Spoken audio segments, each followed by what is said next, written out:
She thinks life's a dog. She thinks life's a dog on fire. Boom, boom, boom, boom, boom, boom. This is for everyone.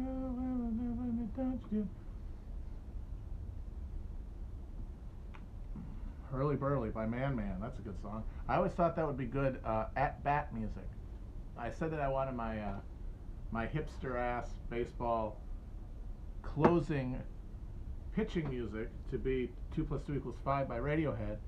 I think even more obnoxious would be doing a Man Man song as my at bat music.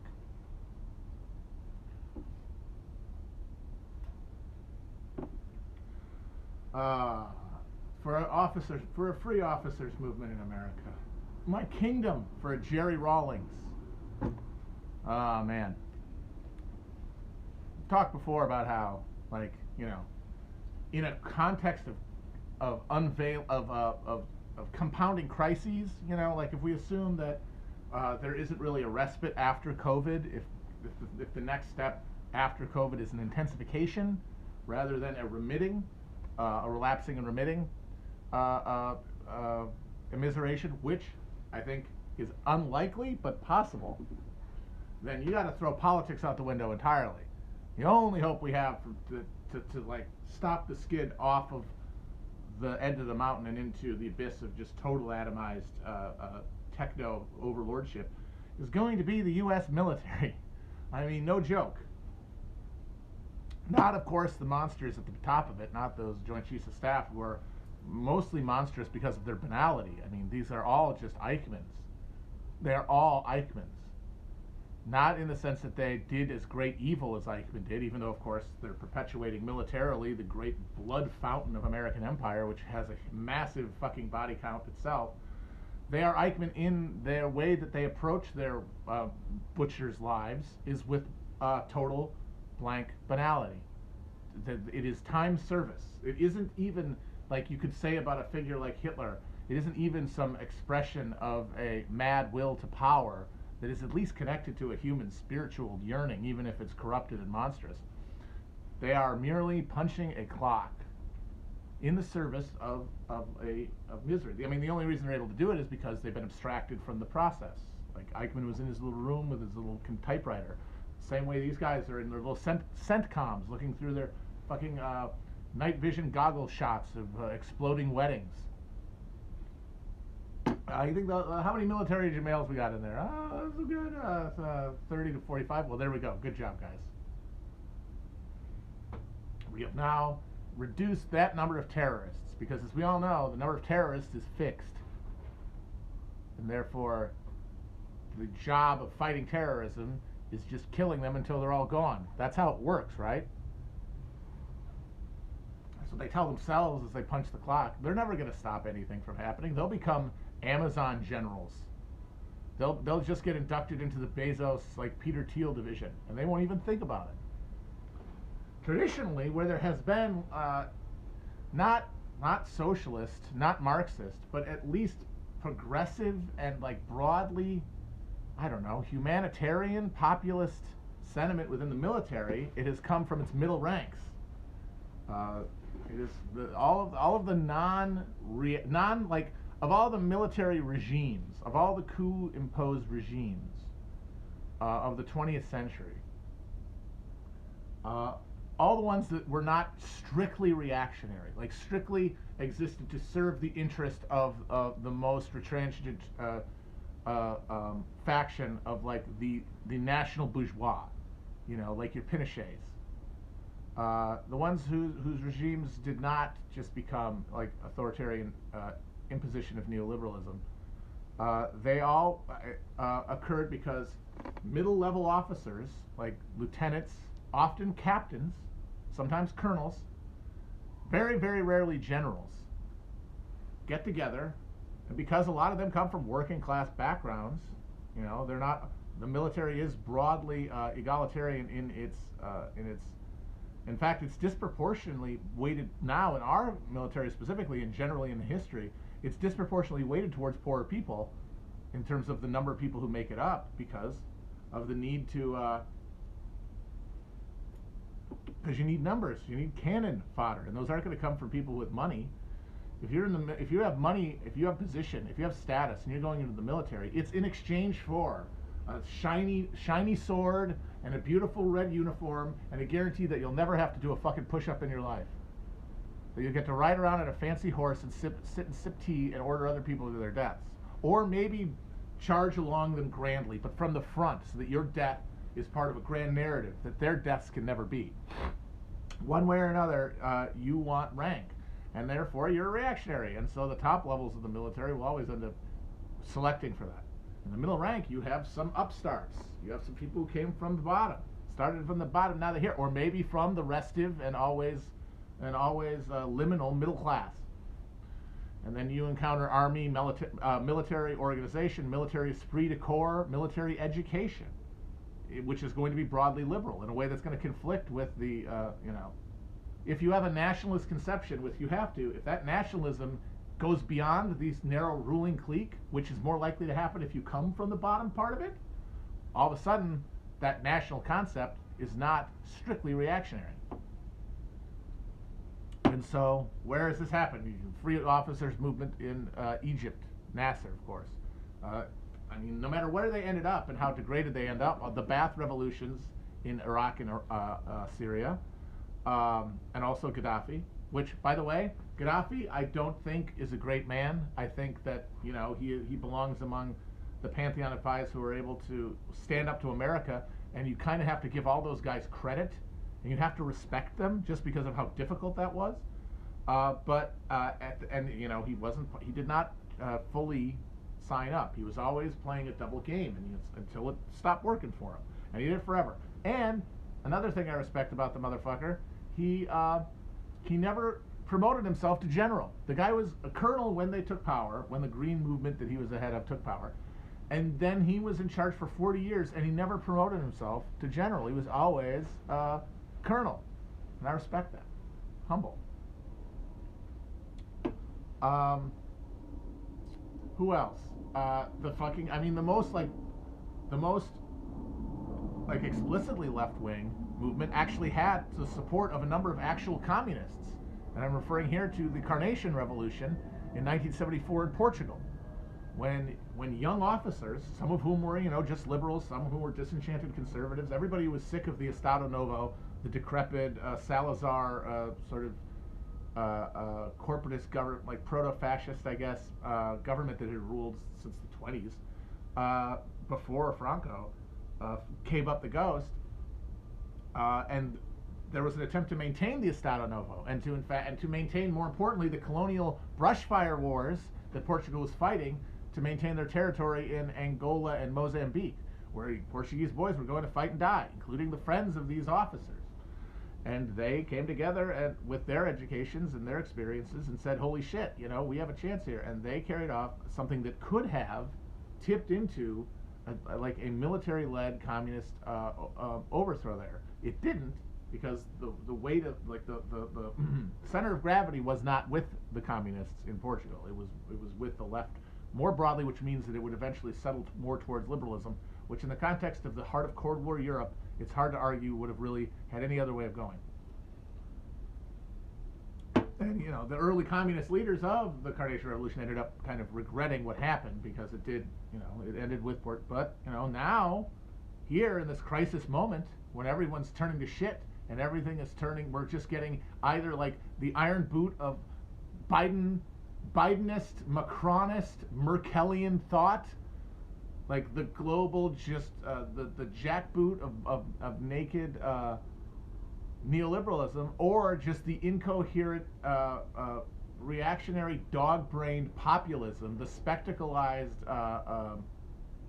fantasy politics of Bolsonaro and Trump and fucking Orban and all these motherfuckers, all these Mancays, all these martinets. Where is the place where those aren't the dominant tendencies? Portugal is one. And you can say that Portugal's left-wing government has made compromises and is undermining, some broad left movement internationally such that it exists. But I would argue that in the context of where you could be in in the current moment, where your government could be in response to dealing with this COVID crisis and the way it's reshaping the economy and way of life.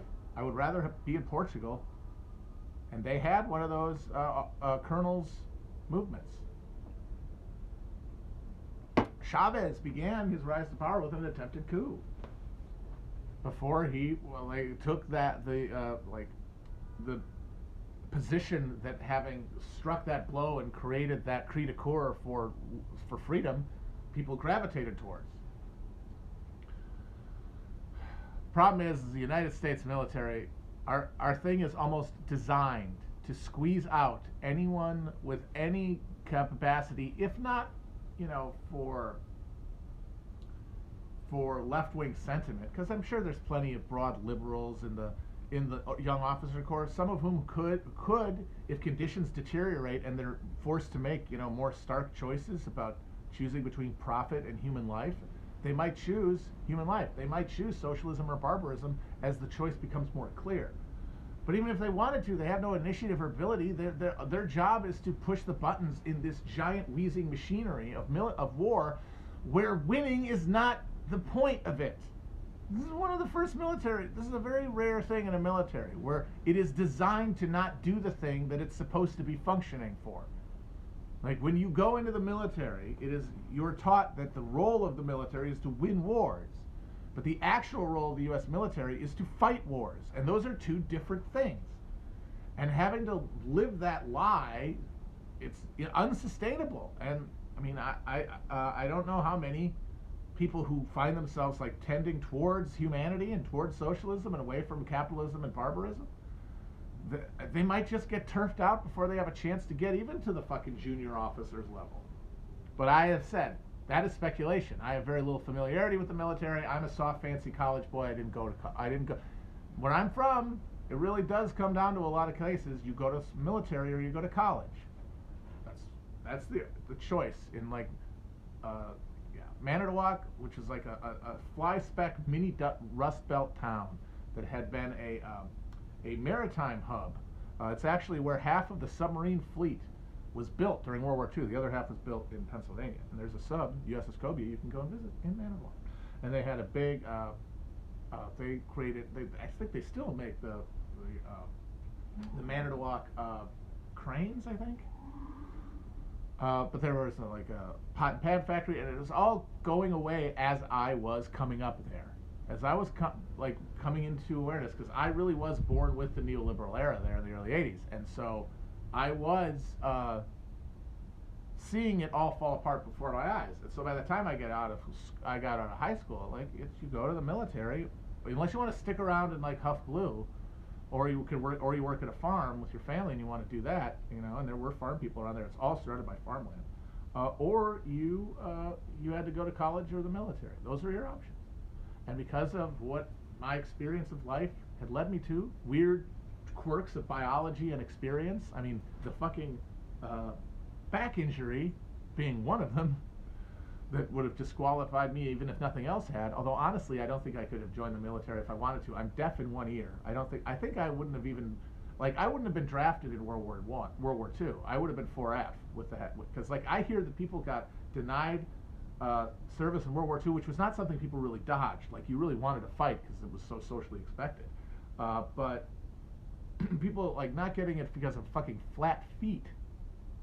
And I'm like, God damn, I literally can't hear out of half of my head. I bet they would not have let me in, even then. But anyway, but then even if I'd been able-bodied and whatever, my temperament, my experience, my interests, my social sense of self was not really compatible with the military. It did not appeal to me. So, hey, college, get some scholarships, take out some money, see what happens there. And I made that choice.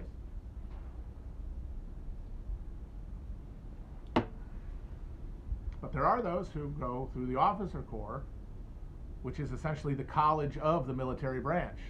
That's the college of the military vector there. And then you come out of that and you've got a bunch of ideas, you've assimilated some, you've rejected others, you have some sort of sense of self politically, even if you think you don't, because a lot of those guys love to think that they're apolitical, but of course that's also a political position. And one way or another, they are thoroughly political. They are politicized, which means they're encountering this moment of crisis and deprivation in the same way we are. How will people respond as things get worse? And that's why I say, if the slide is intense, I don't think there's enough time for us to build up the infrastructure to resist it at a class level, as a working class movement, to withdraw work in a strategic way in order to reduce the system's ability to function, so that some sort of confrontation has to come to be had with capitalism. Like I say, this is all presupposing one trajectory. In that case, I think we got to be hopeful that cast exists somewhere. But like I said, that is the less likely outcome. But that's got to be something that people think about, and keep stirring in the pot there when they think about things long term. Is the military, because it is like the biggest, only trusted, nonpartisan institution in this country. Like we've talked about, how we're among the politicized of us, we're creating a new dichotomy between, two groups of people who live in alternative realities, not just to the point where they think different things, but that they essentially pay homage to the authority of only things of their choosing. And in that case, you really don't have any institution that can be ever hope to tame really out of control social violence, or even just rapid decline of coherence of an economy and a civil order.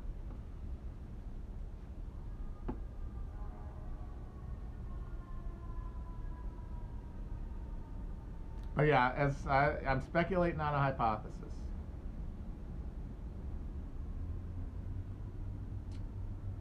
But certainly does complicate the way a lot of people on the left, people who style themselves leftists, like to think about the military. Like, yes, it is an agent of doom. It is our worldwide. It's what rends the sinews of the earth for us. But the people within it have to be understood to be in roughly the same relationship, personally and culpability-wise, to the real exercise of this machinery as plenty of people who you would call comrade within the United States. And so that's why, things always need to be more nuanced, but we always just drive towards oppositions.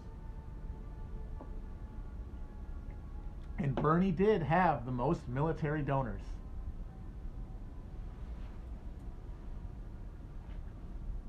And also, as Frederick Jameson has pointed out, the U.S. military is one of the few places where you actually live in some semblance of a social democracy in this country. Obviously it's threadbare and getting worse over time because cuts everywhere, austerity everywhere, but you go in, unlike any other place in American life, if you decide to go to college, or you decide to learn a trade, or try to hustle, or whatever the hell you're trying to do, in the wage economy, if you join the military, you are guaranteed certain things like housing, like health care, in exchange for a civic engagement, your duty. That's actually how those are. That's the social order that would hypothetically create and sustain a social democracy or challenge capitalism coherently.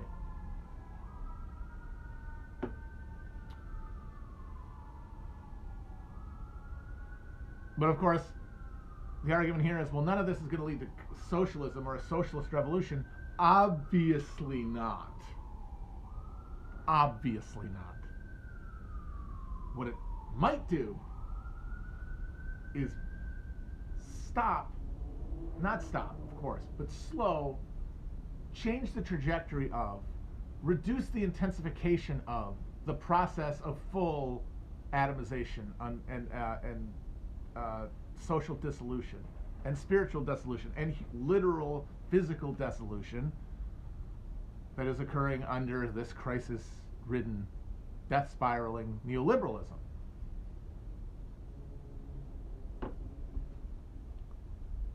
And then maybe in that context, you can work from there. It's easier to work in a room that's not filling with water. It's easier to do a crossword puzzle if the fucking Zyklon B isn't coming in through the fucking vents.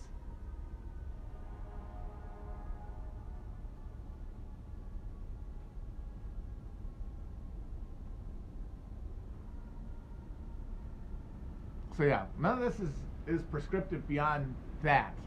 It's like, well, what about should you people be joining the military?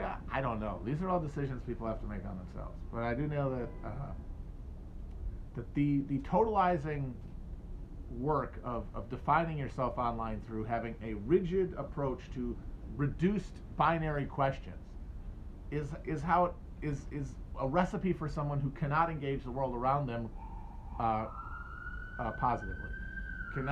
Is not likely to create the feedback loop that produces a positively charged social interaction that can actually sustain itself.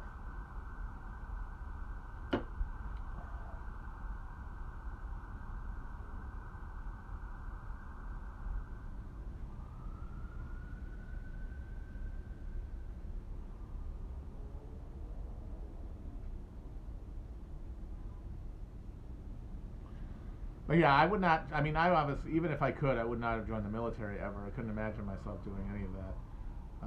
Even if I was guaranteed I wouldn't be in a theater of war. But the thing is, you can't guarantee that, and that is the big reality that underscores all of this, and it lends such like real emotion, charged feeling to the question of the military and society. Because while we're talking about this, it's killing people.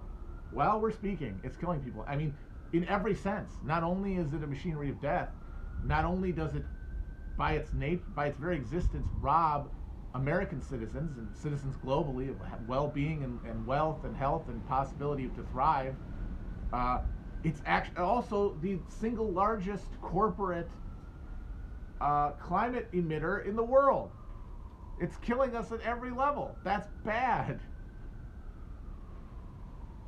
It makes sense that people want to make this a signal issue, and then there's a question of solidarity. How can you say that you have solidarity with the victims of empire if you're conspiring with the perpetrators of the violence of empire?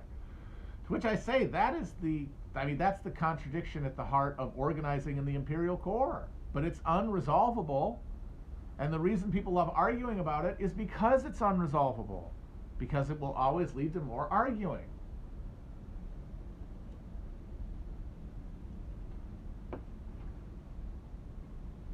Veterans, I think, would be and the thing about veterans is, and this is a reason that I don't think that we're going to get to anything with the Democrats and Republicans.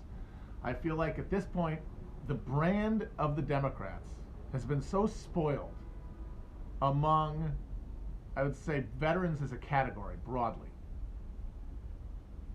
And certainly white veterans. And of course, racism is a reason for that. But a lot of it is unnecessary. A lot of it is around charged, vacant political theater that doesn't actually have anything to do with the parties themselves. Like, everybody can point out tediously that actually Democrats give more money to the military, and they give more money to VA offers, and their policies would help veterans. Yeah, sure. But that's not how it's experienced. It's experienced as a cultural slugfest between performances of value. And the Democratic performance of value is, even if, like, Joe Biden and those guys, the political people, try hard to counteract it, at the cultural level, the associated elements are hostile to it. And that means that the thing that's going to come up, the thing that's going to catch among us, if it's going to, is going to come in the form, eventually, probably, of some sort of party formation, and it will be outside of that dynamic, because that's the only way that you could breach the hull of like a localized labor and political movement onto one that people are aware of in the media sphere, and then one into which people are moving towards elsewhere. The generation of political momentum. You're not going to have that if you have to deal with a lot of the shit about Democrats and culture stuff. And also, if you're a post-lefty who wants the Republicans to do it, it means the Republicans can't do it either. Because the Republicans are the party of racism. The Republicans are the party of hatred of minorities and fucking immigrants and hostility to women as equal citizens. That's not going anywhere either. So nobody's working class person, no matter where they are demographically, is going to be able to adhere to one of these parties enough to get a broad swath of working class people that operate from a working class perspective, because they're alienating the other half. And you need one of those halves to get with the people who aren't part of this bullshit, or parts of both of them. More likely parts of both of them. And that's by something that isn't tainted with these garbage, with this shit. And you can say, but it's not fair that the Democrats are considered not to hate troops. And it is fair that the Republicans are racist. That doesn't matter.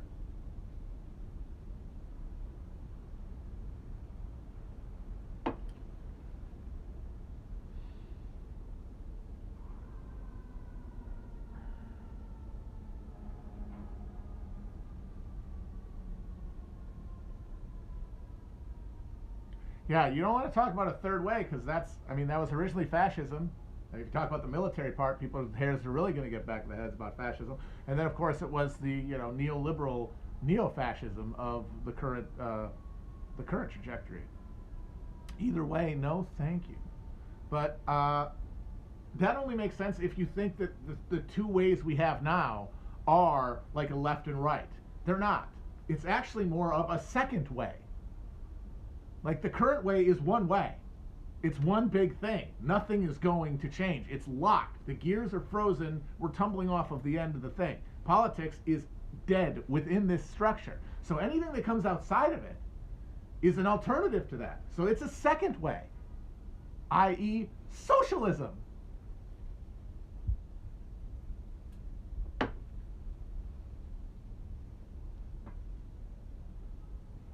Because fascism was a third way in a real contest between capital and labor. It was a real Donnybrook. Those commies looked like they had old rich Uncle Pennybags on the run for a minute there, until fascism showed up to save capitalism's ass. That is not the situation we're in right now.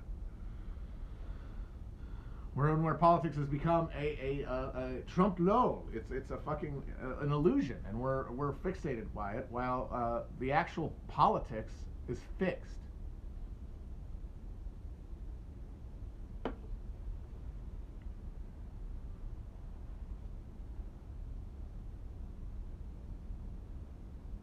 The Chinese are tweeting about Australian war crimes.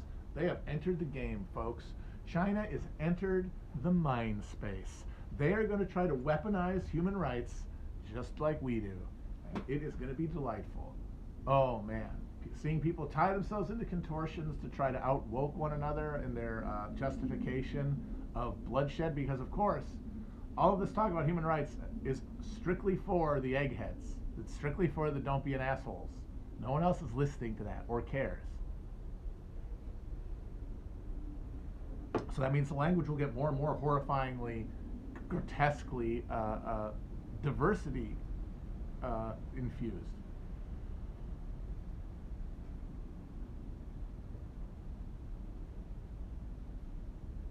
Yeah, my real dream is, I said it's going to come down to China versus America. Well, how about a couple of officers' movements high-fiving in the middle? What about that? To get rid of the top end corporate merger or confrontation. Like, how about one of those? Huh? How likely is it? No, not very. But the good news is, if you think about it, nothing is likely, because none of these, there's so many probabilities, and none of them mean anything until they've resolved into one state or another, which means you can't look at anything until it's already happened, and that the whole thing of likely or unlikely is much less important than understanding the greater structures. It's not whether your predictions are good or not. It's about whether you feel like you are grounded in your analysis. And then you can extend it for a bit, but the further you extend, the fucking mistier it gets, because contingencies pile up upon one another and render every subsequent moment just vastly more difficult to calculate because of the amount of randomness involved. The cat is neither dead nor alive. The cat is floating through, like we all are. Like I talked about how the election was sort of a opening of the box, and I think it was an opening of the box for one thing, but it only opened the box on that thing. Now we got to deal with that that's a dead cat. Okay, but there's a bunch of other cats here. There's a bunch of other boxes. None of them have been opened yet. And all we can really tell by that dead box is maybe looking which direction we're likely to see the next box. Grasping in broad strokes, not through, I mean, and of course, this is what I'm talking about, like at the level of theory. The good news is, while people talk like this, while people are operating at this level, people are operating at the level of technology. People are operating at the level of personal engagement. The movement being built as I speak. The contours of which are coming into view. What it is, I don't know. No one even knows they're part of it, and no one will until it's already happened.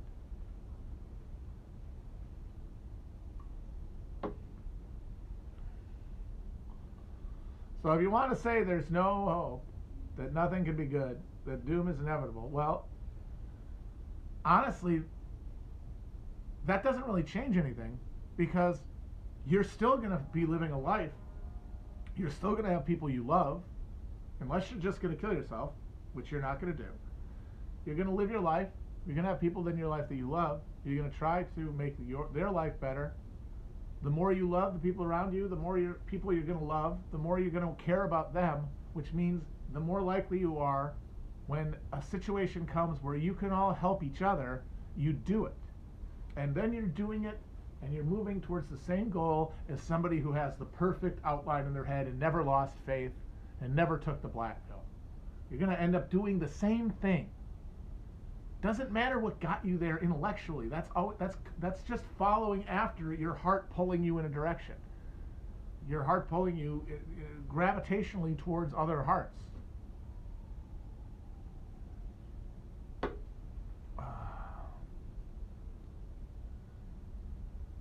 And like, that is just to say, like, it's fun to talk about this stuff, and it should inform your life one way or the other. It's stuff to talk about. People need things to talk about. People need things to think about, and things that help them make sense of the world are better than things that make the world more murky and make them more angry and make them more scared because they understand it less.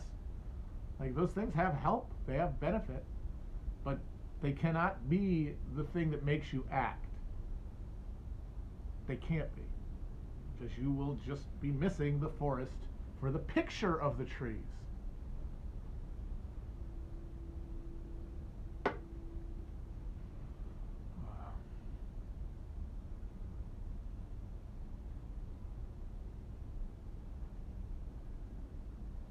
You know, I realize that there is something to that horrible saying that people that love to, who want to avoid any kind of they want to do politics purely for clout and have no interest in actually changing anyone. The old anyone's mind or making the world better. That is the old, it's not my job to educate you thing.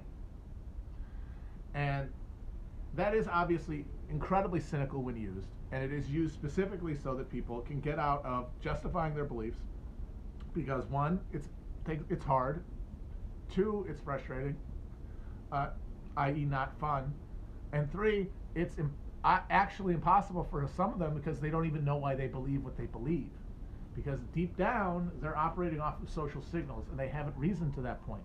So if they get into an argument or they get into a thing where they have to educate, they might run out of knowledge, and they can't run out of knowledge publicly without undermining their position and status.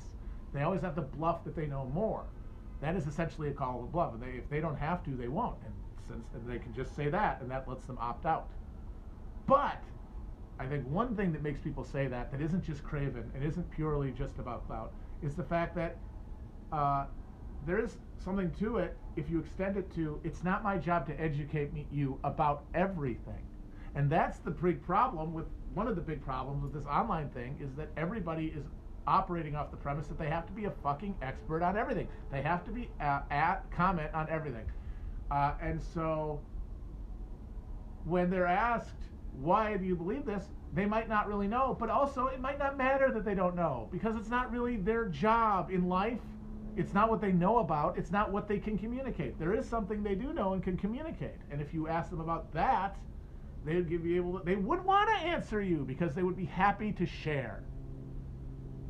But nobody is in that position. Everyone is in the position of trying to bluff each other around knowing. And that's why a lot of the questions end up, the things people are supposed to educate you about end up just being like contested sides of an argument rather than any useful insight, because that's all you're really trying to do is tell somebody the right side of an argument to take, not any practical application to your life. So everybody shouldn't be fucking answering every question about every goddamn thing. Maybe when you know something about something, say it. And of course, I know that's hilarious for me to say. I built my fucking career on being a generalist loudmouth, and it's like, yes, fair cop. And I'm one of the people who helped create a incentive structure for people who go online to talk about politics, which was if you just act like you know everything about everything, enough people will take you seriously. They'll pay you to talk, and then you don't have to do anything. You have to work anymore, which is what we're all trying to do: is avoid the fucking wood chipper, the wood chipper that is whippling around us at every moment of our lives, or as we perceive it as such, even if we're materially relatively secure.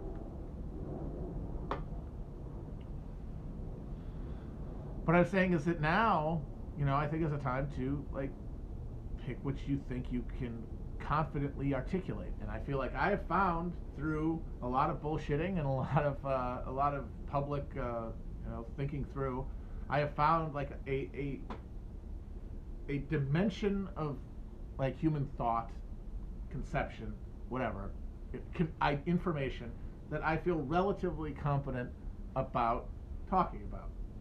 And of course, just by luck, it's the stuff that's easiest to learn about because it's really just about absorbing information and then collating it. You don't need to apply it the way that a scientist does. That's why I respect them.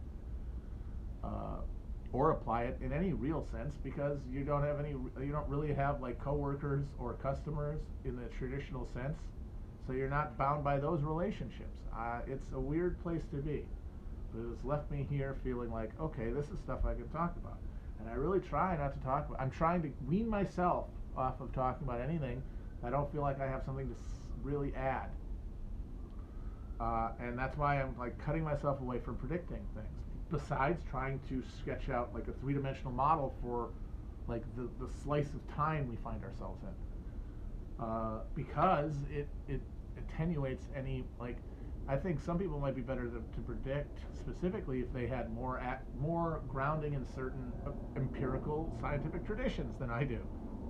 So and questions of economics, I like the arguments about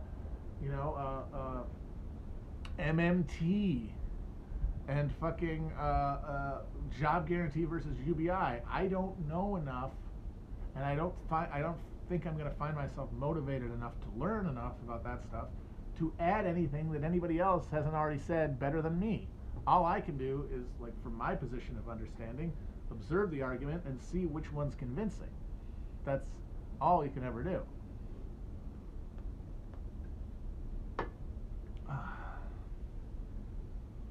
It's chilly. It's getting cold. And then it's apparently going to be a storm this weekend. Oh boy.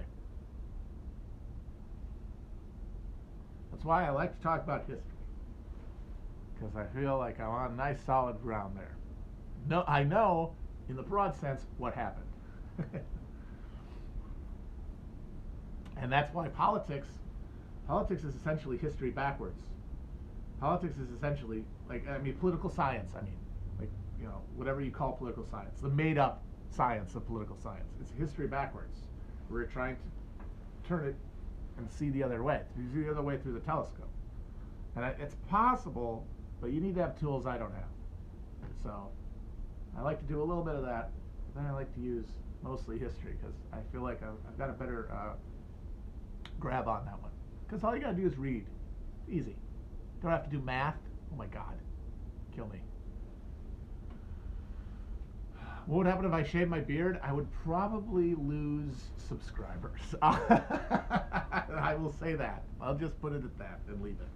I don't think it'll ever happen.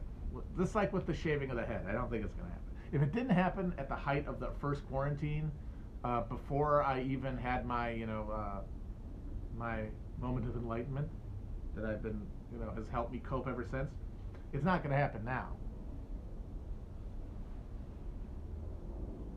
somebody keeps talking about Ethan Hawke in the chat. The other day they said that Ethan Hawke personally called us out and said Chapo, he hates Chapo, which I never found out if that's true. Nobody said it to me on Twitter. Nobody like said, CC, this happened. And now they're saying that Ethan Hawke says that he is a Marxist-Leninist. Is this happening? Are these things happening, or is there a weird guy creating like a para-reality in the chat and trying to get me to participate in him because he's a little sicko? Is Ethan Hawke going to be the American Gaddafi? I highly doubt it. I don't think that's going to happen.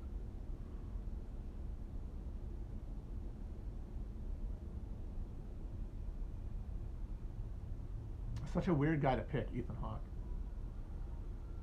The rich man's Steven Dorff, Ethan Hawke. I did finish Reaganland. It's great, wonderful. I hope he doesn't keep going. I feel like there's at this point it's redundant. Like anything from then would be a different project, and it's probably not one that he's that interested in, I presume. Apparently, he's doing work on like the early Democratic Party. I think if he is, I am very excited about that. I would love to see. Oh God, Rick Perlstein writing about Martin Van Buren. Give me that.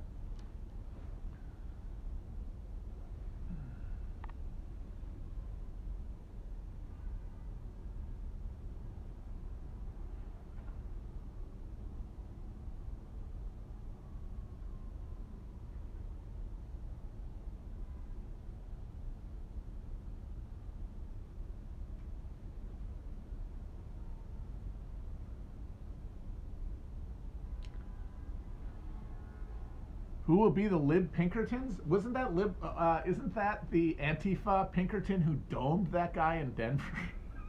I know it's horrible, and I'm not happy it happened, but there's something slapstick about it. The whole setup. It's hard not to laugh. I'm sorry. Just the way that he just... Boop. I mean, and the guy does seem like a kind of a douche.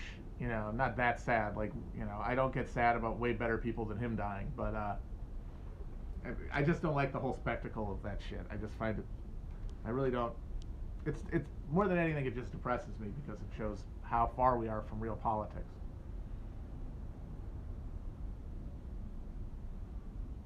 The way it goes, kind of funny. No, this is not a Ranger Regiment jacket. I'm stealing 3 types of valor with this shirt. 3 types of valor are being stolen with this bomber jacket. So we've got here the United States Marshal Service. Then we have Airborne here. That's right, 2nd Rangers. And then, so I'm stealing valor from those organizations. And then I'm also stealing valor from the cast of the film Con Air, because I did not in fact work on that movie. So stealing this wearing this jacket is in fact valor theft. This was my Halloween costume this year. It was high concept. So the premise is I was not Teddy KGB. I had the Teddy KGB. I had my red sweat, my red jumpsuit on, and then I had a button down. I didn't have this shirt. I had a button down kind of Halloween looking shirt that was pretty close to the one he wore. I was not Teddy KGB. I was John Malkovich on the set of Con Air, because Con Air came out I think 2 years or a year before Rounders. So I'm sorry, on the set of Rounders, not Con Air. So if hypothetically if Malkovich was standing around waiting for a take, like drinking a coffee on the set of Rounders, he might well have been wearing this jacket between takes.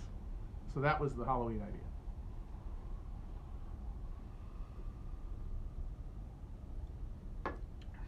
And it was good. I got the beard played. I always want to make, if I do a Halloween costumes, I want my facial shit to play. I don't like it with, like, if I don't have a mustache. If the guy doesn't have a beard, it's like kind of annoying if I have a beard. Or glasses, same thing. And the glasses are non-negotiable. I am blind as a bat. Another reason they probably wouldn't let me in the military. Really, really bad eyesight. I have to get special lenses that take the regular thickness and reduce them, because if I didn't do that, this lens would probably be like maybe a half inch thick, like a quarter inch. I really am a physical wreck. You can kind of see how I ended up being very dualistic for much of my life. My body did feel kind of like a fucking prison. Like I couldn't move it the way I wanted to. I couldn't hear. Couldn't see for shit.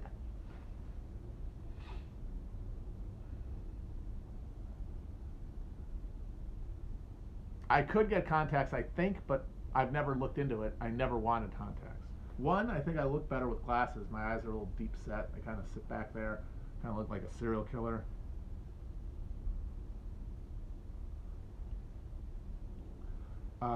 And the other is, I don't want to stick my finger in my eyeball every day. That's gross. Ooh, smoke weed I do. Somebody wants me to do Yoda for some reason. Off that loud I am. I am the answer, by the way, to the question posed by E1. What if Yoda was 6 foot tall, and smoked weed? You're looking at him right here, buddy. This is if Yoda was 6 feet tall and smoked weed.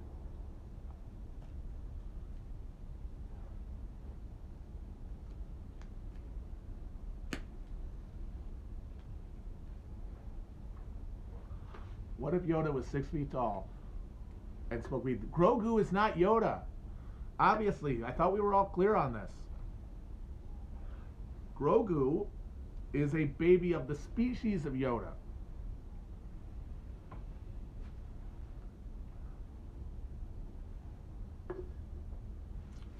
What if Yoda was 6 feet tall and he smoked weed? Boom. Shout out to E1 Boys. Very good podcast. Very talented. We're all very fond of them. I am not a Star Wars nerd. I was as much a Star Wars nerd as anyone who grew up when I did. I mean, I had Star Wars sheets. I had a Star Wars pop-up book. I had the Star Wars figures.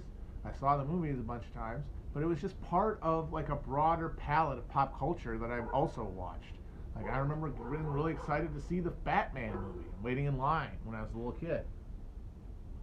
I liked that too, you know. It was back then. Things didn't define you that way because we weren't at the microsect level of pop culture. There was still a broad mainstream, and you were just a part of it. You didn't, unless you were a nerd, which was when nerd meant something. And like I was a nerd about some things. I was a nerd about the Civil War. That was my Star Wars. That was my Pokemon. That was whatever the hell you people were into. While you were partying at, with your Pokédex and playing Magic the Gathering, I was studying the blade of Joshua Lawrence Chamberlain, which he used to lead the 20th Maine down Little Round Top on the second day of Gettysburg.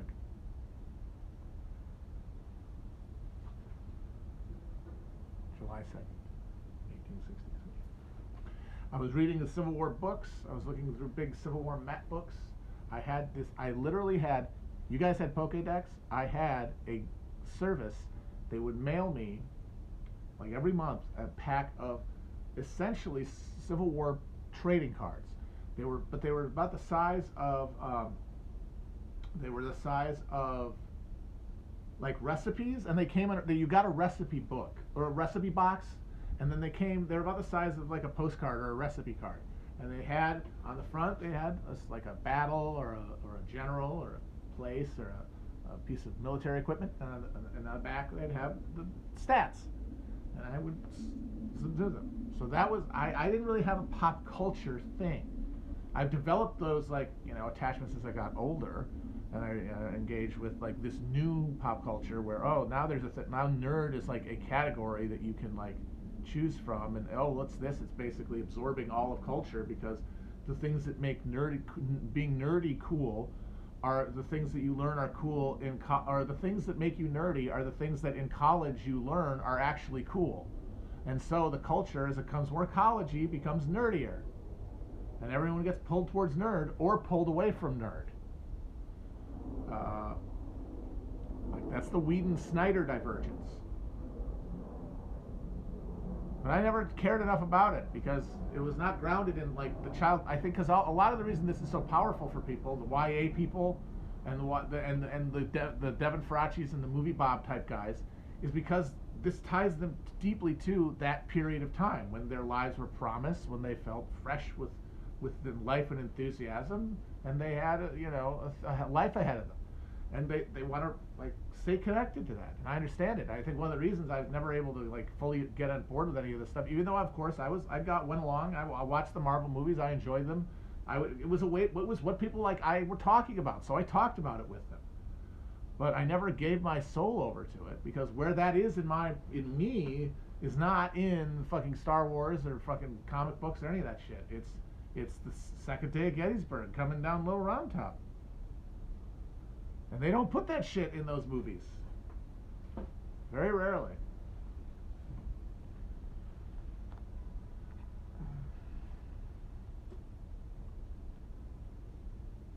I'm certainly not as much of a war nerd as the actual war nerd. Like that guy is me on like every type of like, steroid of talent, like far better writer than I could ever hope to be, and therefore a more rigorous thinker and like a much broader spectrum of knowledge than I could ever hope to attain.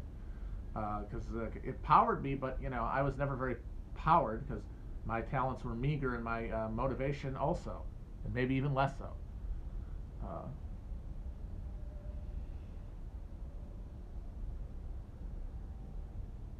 But yeah, I'm thinking more and more that the alternative history of Reconstruction might be my long-term writing project. I might do some other stuff, but I'm starting to think I might like sit down. I mean, it would start with just reading. I would think I'm going to have to really go back and look at a lot more, like reread Foner, start with rereading Foner and Du Bois, and then everything I've missed, since I kind of got destroyed by the internet.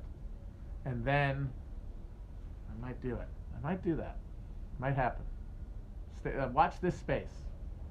And if it does start happening, I will certainly talk it out here. Like that will be a very useful, I think, that'll be useful for my process, I think. So if I actually start doing this and start reading about it, I'll probably do a little book club as I'm going through the stuff and moving through. Does that sound good? Like whatever I'm reading at the moment. I'll probably start with Foner. Makes sense, right? Yeah. So we'll do a Foner book club very shortly. I mean, maybe at the beginning, maybe next year we should shoot for it. Because I got stuff I got to do in December. So yes, next year we'll start a Foner book club on here. Not like a whole hour, but like a little chunk at the end or something. And we'll go through Foner. And we'll do Du Bois after that probably, those two, and then maybe like I'll just do them like as I read the book. I'll maybe talk about it instead of going through the whole thing. We'll see. We'll see what people want to do, if it's still even a thing, if I'm still here to do it.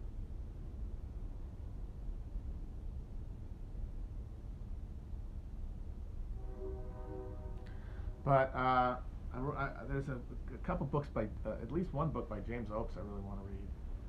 And then actually there's a big, you know what else I might want to actually do? I'm wondering if I should even do it before Foner. Oh, there's this book called, I haven't read it, and if anyone has and you have a review, please let me know, because I think I might start with this one. The same way when me and Chris started talking about the politics of the early republic for a project, we read the Willens book, Rise of American Democracy. Like it covers that era great, and then you can build from there. And I want something that you can start from, like even below the level of Reconstruction, and it covers the period. And there's a book called, I hope I'm remembering the title here. It's a rather cumbersome title. Yes, The Republic for Which It Stands: The United States During Reconstruction and the Gilded Age, by Richard White. I was thinking if that's good, if people have heard it, because I haven't read it, and I'd like to start maybe with something I haven't read before. We could start there just to get like the political and the greater context, and then Foner from there. So if anyone knows, we'll do that, and if not, we'll start with Foner.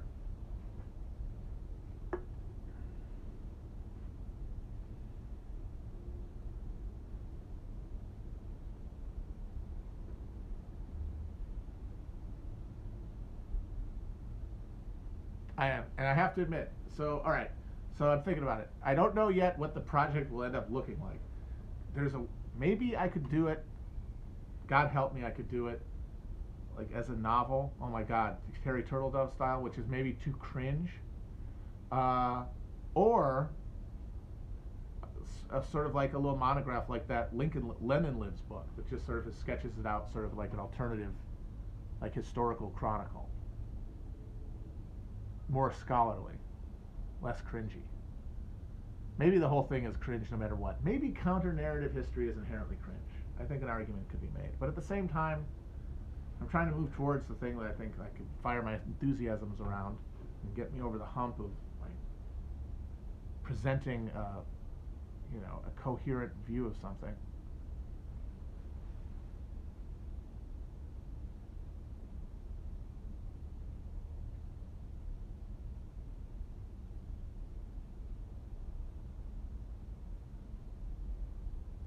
No musical. Let me say this.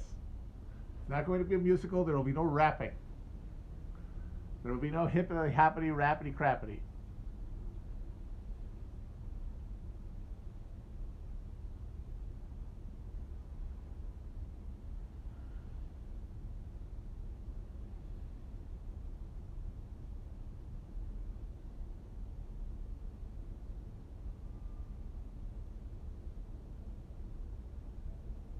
Well, yeah, it is wish fulfillment, but the thing is what I would want to do is I would want to steer away from like the best of all possible worlds scenario. I would want to like self-consciously, if either way I did it, I would want to push against the headwinds of my fantasy of what I would want, and I think I could do that the more grounded it is historically. That's why I want to read a bunch and reread stuff before I even start, because I don't want to just make it a little a thumb sucker.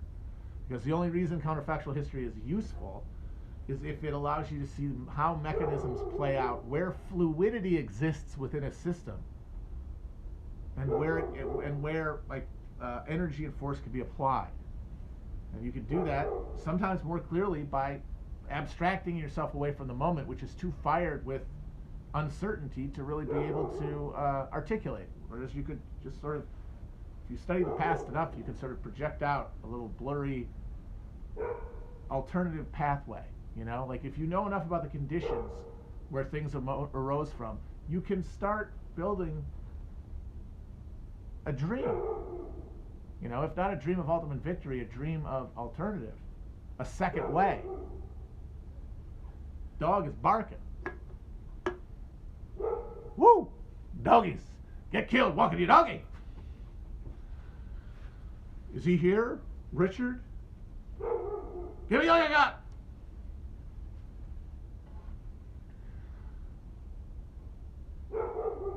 You can sit in my wife's ex-husband's dead tech postmodernistic bullshit house, but you will not watch my television. Hoo-ah. Favorite rapper? Gotta be Young MC, in that he's the one I probably have listened to the most in my life. Because man, I really burned through Stone Cold Rhymin' in junior high. Played that shit nonstop. I knew all the lines in every song on that tape for a while. Now though, even years later, I know all of Bust a Move, of course. Got that one tattooed on my brain. But also more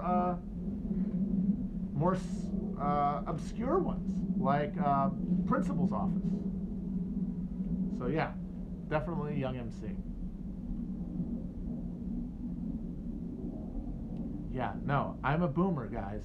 I warn you going in. I don't pretend to be one of your comrades. I don't pretend to be from the streets. I'm not Steve Buscemi rolling in with my fucking skateboard and my rock band or music band shirt saying, "How do you do, fellow kids?" That's not me. I'm old as fuck. Look at my hairline. Look at this shit. It is a wasteland.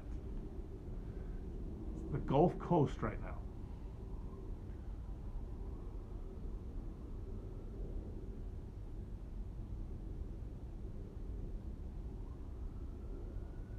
I am not a reactionary now. That's the one thing I don't think I am. I don't think I'm a reactionary. I mean, depending on what you mean by that, of course.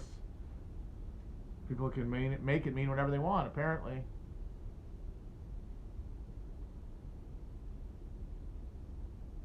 And I do feel like I have a different perspective on this shit because I am not a fully digitized citizen. I have been digitized, but in my adult life. I know a time before digitization. I'm being pulled through the fucking Stargate, through the black hole. I'm being spaghettified, but I'm in the process. I didn't come out a strand of spaghetti. And that, I think, doesn't make me better. And I think that's a lot of the stupid heat and argument about all this generational politics, which is 90% bullshit anyway, boils down to this charged idea that there's like a judgment behind it. There's none. It's just position in time. It's position in time in relationship to means of production and the technology thereof. That's the difference. There's nothing to be judged about it.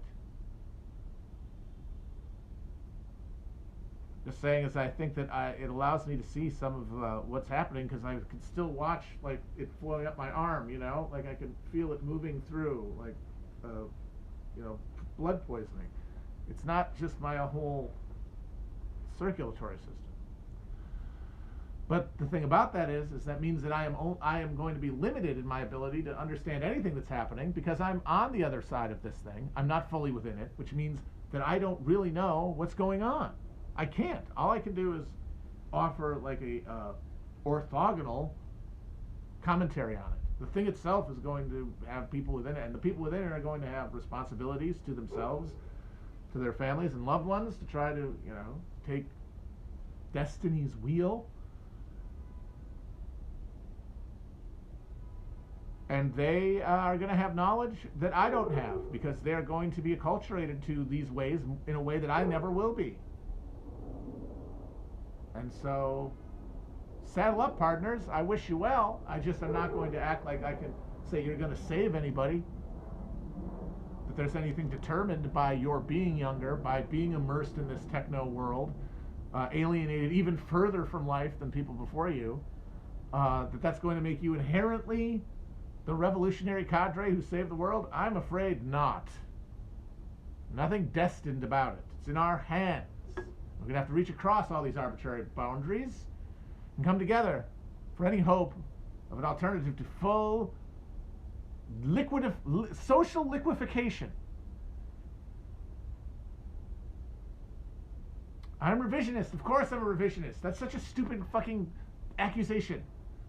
Revisionism it's like all these mid-century terms people are cosplaying, like tanky. Who's tanks? There's no fucking tanks. There's nobody you could even plausibly say are the tanks. I'm sorry. China doesn't count. Even in your heart, you know. It's not the same thing as the Soviet Union. It just isn't.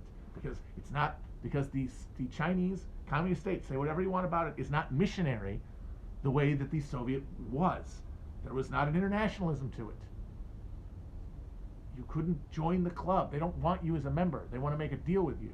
And that's a different relationship to it than the relationship between Western communists and the Soviet Union.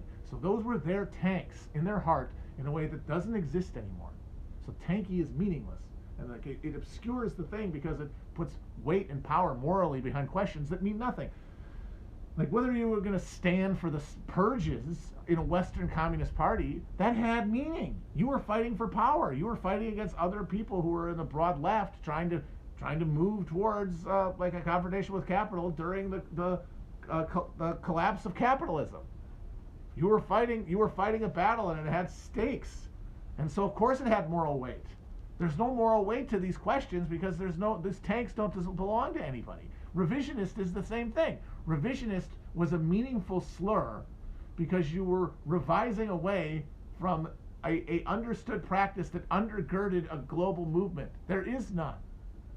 You're not revising away from anything. You're revising away from my boutique understanding of Marxism that nobody else agrees with except your fellow clique members. All you can do is threaten to kick me out of a clique.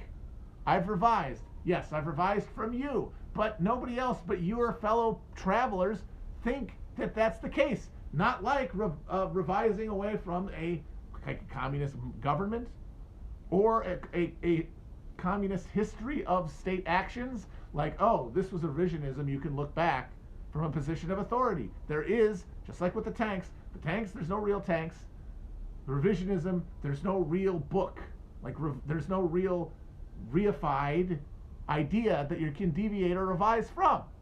And so in both cases, the whole vocabulary only serves to obfuscate reality and mystify the conditions of every argument you're trying to have. And this is what I mean when I say that this place is poison. If you try to, because like, why are you talking about this stuff? Why do you care about the questions that would even lead you to call someone a tanky or a revisionist?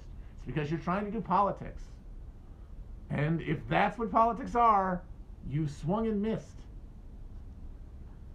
Again, if you're doing something else, that's one thing. But if this is what you're doing, it's not enough. Me included. And I'm saying, time out for COVID, but seriously. All right, I'm going to go soon. It's getting chilly out here.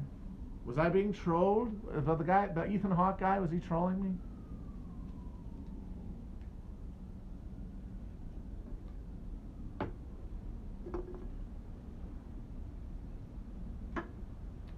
All right. Well, like I said, sure, I'm revisionist, but who are you going to call? Who are you going to call? Marx Busters? There's no one there. There's no one whose authority you can call on that will be universally agreed upon by any subsection that you could broadly call the left. So there's no enforcing orthodoxy intellectually, just like there's no enforcing orthodoxy politically through the barrel of the the Red Army's guns in the Warsaw Pact. And that is the condition. That is the condition of Western politics, where the drivetrain has been broken, because there is no working class movement undergirding any of this. Just like there's no Soviet government undergirding a Marxist-Leninist praxis of state power wielding, of a condition of an intensity deep enough to impact things. Or in the West, trade unions and labor movements and labor parties.